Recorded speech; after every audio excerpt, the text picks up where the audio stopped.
সুন্দরী এক তরুণী মায়া ব্যস্ততা যান নিজেকে নিয়ে, কিন্তু গুপ্তচর হিসেবে নিজ বাবাকে আবিষ্কারের পর ঘুরে যায় তার জীবনের মোড়। জড়িয়ে পড়েন আন্তর্জাতিক ষড়যন্ত্রে। আর এসবের উত্তর খুঁজতে গিয়ে শত্রুর লক্ষ্যবস্তুতে পরিণত হন মায়া। করতে হয় বিশ্ব ভ্রমণ, অর্জন করতে হয় বাবার দক্ষতা।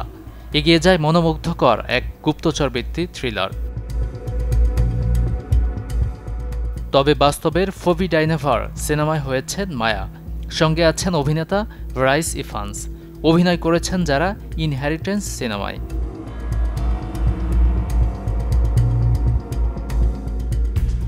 পরিচালক নীল বার্গার মায়া আর তার বাবা স্যামকে নিয়ে এগিয়েছেন গল্প। ছবিতে আরও আছেন সিয়েরা বাক্সেন্ডেল, কেরস্ট্রি ব্রায়ান ও মিচেল হোসম্যানের মতো শিল্পীরা। থ্রিলারে ভরা ছবি ইনহেরিটেন্স হলিউড প্রেক্ষাগৃহে যেটি মুক্তি পাবে 2025-এর 24 জানুয়ারি। Desk report, channel 24।